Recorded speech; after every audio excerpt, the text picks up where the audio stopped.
मनुष्य के जीवन की 4 अवस्थाएं हैं। आपको पता है, ब्रह्मचर्य, दूसरा गृहस्थ, तीसरा वानप्रस्थ और चौथा सन्यास। शंभू चाचा, ये मनुष्य के जीवन के 4 फेज हैं, 4 अवस्थाएं हैं। नियम वर्ग में बांटा गया है, 1 से 25 साल तक ब्रह्मचर्य रहे, पढ़ाई करे, विद्या अध्ययन करे। 25 के बाद गृहस्थ आश्रम में प्रवेश करे। 25 से 50 तक जगत का व्यवहार करते हुए, परिवार का पोषण करते हुए परमार्थ पथ पर अग्रसर होता रहे, धर्म पूर्वक। ये गृहस्थ आश्रम का धर्म है। 50 साल पूरा हुआ, क्या वैज्ञानिक दृष्टिकोण रहा पूर्वजों का। 25 में विवाह हुआ, संतति हुई। 50 तक जब पहुंचेंगे तब तक आपकी संतान गृहस्थ आश्रम में प्रवेश करेगी और वो परिवार का भार अपने कंधे पर ले लेगी। तब तक आपकी अवस्था 50 साल की हो गई। अब 50 से 75 वर्ष तक वानप्रस्थ होइए। पहले के लोग वन में चले जाते थे, अब वन बचा ही नहीं, कहां जाइएगा। वन तो काट काट के लोग टिश्यू पेपर बना दिए।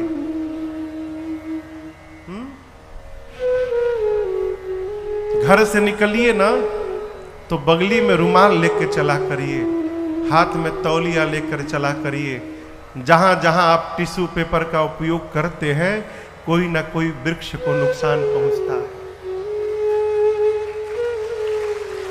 है। वृक्ष बचाइए, नहीं तो आने वाली पीढ़ी को हवा लेने के लिए ऑक्सीजन का सिलेंडर लेके घूमना पड़ेगा। घर में कोई भी उत्सव हो, विवाह का वर्षगांठ हो, बच्चों का जन्म दिवस हो, प्रयास करिए कि उस मंगल अवसर पर आपके द्वारा उस बच्चे के नाम, उस जीव के नाम एक वृक्ष का रोपण हो जाए जगत में। इसका ध्यान रखिए।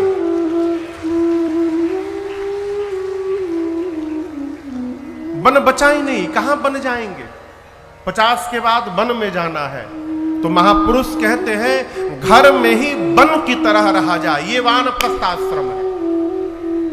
घर में ऐसा मान लीजिए कि आप वन में बैठे हैं, वनवास की तरह घर में रहिए, मुक्त रहिए। जो कर रहा है करने दीजिए। जीव मानत का है टोके बिना हो, बिना टोके मान नहीं सकता है? मुझे याद है एक व्यक्ति के घर में अपने पूज्य महाराज श्री के पास गया था। उस व्यक्ति ने पूछा कि महाराज जी, बच्चे मेरी बात नहीं मानते, मैं क्या करूं? महाराज श्री ने कहा, उत्तर बड़ा कठोर है, सुनने को तैयार है? बोला कहिए महाराज। महाराज श्री ने कहा, मर जाइए। अब उनका तो चेहरा उतर गया। महाराज श्री बोले, मरने के लिए नहीं बोल रहा हूं, घर में रहिए लेकिन मरे की तरह रहिए, आनंद बना रहेगा। जहां दिमाग लगाइएगा दुखी हो जाइएगा। क्षमा पूर्वक कहना चाहता हूं, जो जीवन में अवस्था को प्राप्त कर चुका है, अपने को न मान के रहे। जहां आप मानिएगा कि हम हैं घर में और दिमाग लगाइएगा, दुखी हो जाइएगा। कहां बुढ़ापे में भजन करना चाहिए, बुढ़ापे में टेंशन हो जाएगा, हो नाना प्रकार की बीमारी पकड़ लेगी। आप अपना कर्तव्य करके चले आए हैं, आगे वाले को सौंपिए। अच्छा करेंगे तो परिणाम सामने आएगा, बुरा करेंगे तो परिणाम उनके सामने आएगा।